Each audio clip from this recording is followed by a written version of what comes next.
Très belle fête puisque c'est la réouverture de la maison natale de Sainte-Thérèse. Je voulais savoir, pour vous qui êtes à Lansonnais, qui êtes ecclésiastique, quel est le sentiment principal qui domine en cet instant? C'est évident qu'on est tout à fait heureux quand on voit que arrive à terme un travail qui a été un peu comme un travail de dentelle ou comme la construction d'une montre, d'une horloge, un travail de haute précision et je crois de raffinement dans le détail, dans le souci de respecter au maximum ce que pouvait être cette maison, déjà au plan historique et au plan de sa spiritualité. Et c'était un travail d'équipe long, mais avec vraiment ce bonheur d'arriver à quelque chose où on a réussi ensemble à pouvoir créer effectivement, je pense, un message fort pour une ville comme Alençon, avec donc cette maison maintenant ouverte au monde entier, puisque les parents donc de Sainte-Thérèse et Sainte-Thérèse elle-même ont un rayonnement mondial. Donc, il fallait retrouver le maximum la vérité de ces lieux, leur historicité, et ça a été un bonheur d'y collaborer.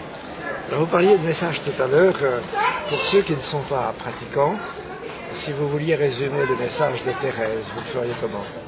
Alors je pense que pour ce qui est de ses parents et de Thérèse, il y a d'une part, on le sentira en visitant ici, une intimité familiale qui paraît être effectivement une heureuse enfance, c'est ce qui a été le cas, mais très vite marquée, comme toute famille, par des ruptures, par des brisures, par des projets qui ne se passent pas comme on l'avait imaginé.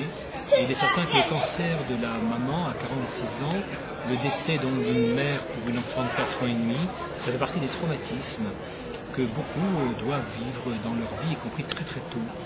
Et il y a un jeu dans la vie de Thérèse comme de ses parents, entre donc ces choses qui viennent casser, je dirais, l'énergie vitale et puis le ressurgissement de cette énergie.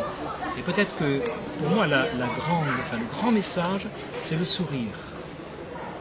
C'est-à-dire que Thérèse a découvert dans sa vie, de l'intérieur de son cœur, ce qui a été un moment pour elle, l'expérience d'un sourire inoubliable, la fameuse Vierge du sourire, que d'autres découvriront par un enfant, ou par tout simplement des soignants dans des hôpitaux, la grâce d'un sourire qui un jour vient illuminer une existence de l'intérieur.